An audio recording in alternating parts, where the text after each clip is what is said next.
2025 Giro d'Italia, Stage 4, and we're back in the race's homeland, Italy. After 3 days in Albania and one rest day, racing resumed here in South Italy, in Puglia, 189 kilometers from Alberobello to here in Lecce, a Baroque masterpiece of a town.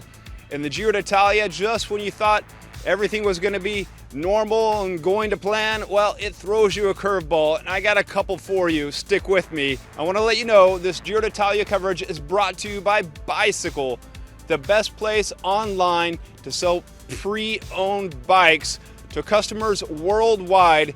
You got extra bikes sitting in your garage? Well, no problem. List them and sell them to cyclists worldwide in minutes. Head on over to bicycle.com/FloBikes to sell immediately and get your 30% off seller discount code.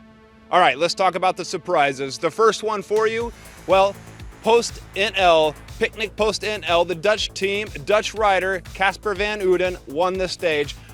The surprise, well, one is that he's our winner, and the other thing is that he upset who was already the best sprinter in the first three stages. Mads Pedersen, stage winner in stage 1, stage winner in stage 3, and the pink jersey La Maglia Rosa wearer, and still holds it after today's stage. He picked up 4th on the day.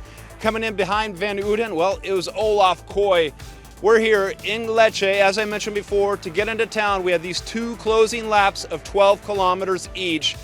On these laps, well, the escape had already been picked up. We had one rider in the escape early on, Francesco Muniz.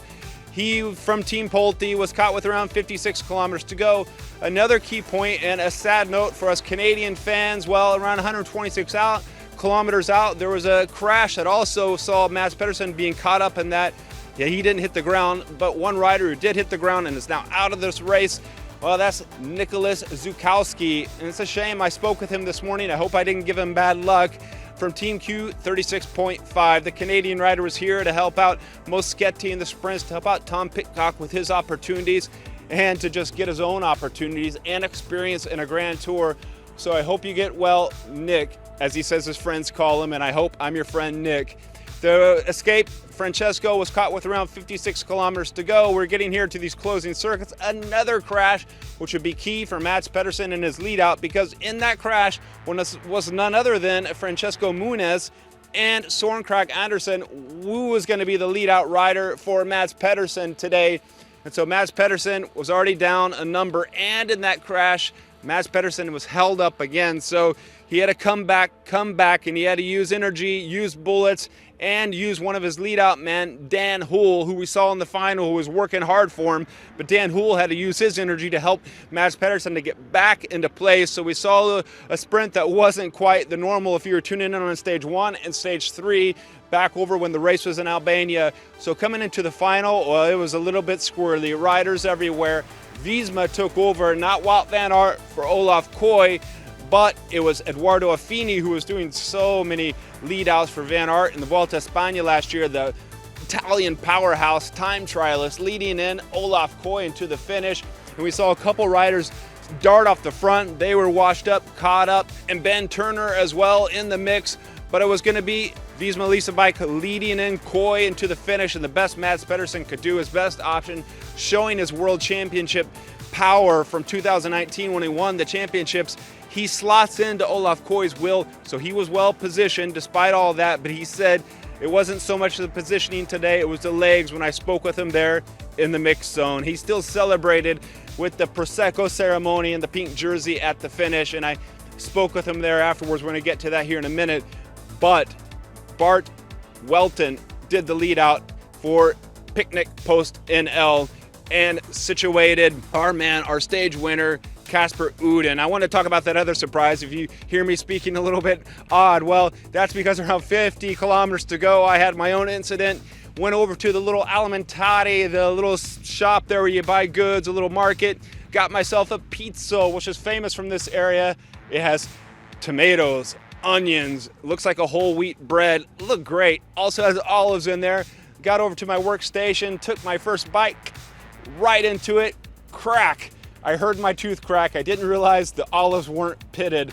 Silly me. I spoke with the shop earlier and they said, well, That's the way the pizza comes. So I spent about 50 kilometers of the final there with the dentist who was taking care of me. Big chunk of my tooth is missing, anesthesia numbed the whole thing, and I'm sorted at least for the rest of the Giro d'Italia. Back in action. No DNF for me, like unfortunately for Zukowski today. I'm back in the race, made it over to the finish to do the interviews where I was speaking to Casper van Uden, and wow, he's over the moon. 23-year-old rider. This is his biggest race win ever. He's won a stage in the Alula Tour, ZTL, ZLM Tour, whatever. Those races are not important when you're stacking them up against a Grand Tour, and it's massive for that team who also needs the World Tour points to stay at the top division for 2026. Behind him, Olaf Kooi. So we had a Dutch 1, 2, 3, and a third rider Dutch in there as well. I mentioned Mads Pedersen finished the day fourth. We saw Sam Bennett up there as well. And if you're looking at the GC results, you'd see Primož Roglič moved up in the overall classification. Well, there's the Red Bull sprints every day in the Giro d'Italia, and Primož rides for Red Bull Bora Hansgrohe. Maybe he feels obliged to go for them, or maybe he wants to get those bonus seconds because Primož Roglič is cagey, always getting bonus seconds, and it's made a difference in his Volta a España victories, and it could make a difference here. So he moved a little bit closer to Mads Pedersen, but that doesn't matter. But what matters is the time he's gaining on rivals like Ayuso in the race overall. I asked Mads Pedersen about that, and Mads Pedersen said, I don't care about Primož Roglič. I'm just happy I was up there again today in the sprint, and I got this pink jersey still on my shoulders. The 2025 Giro d'Italia on top. Surprise winner, surprise for me today as well with the olive and the pizza here in Lecce. But let's celebrate. Let's celebrate Casper van Uden, stage winner.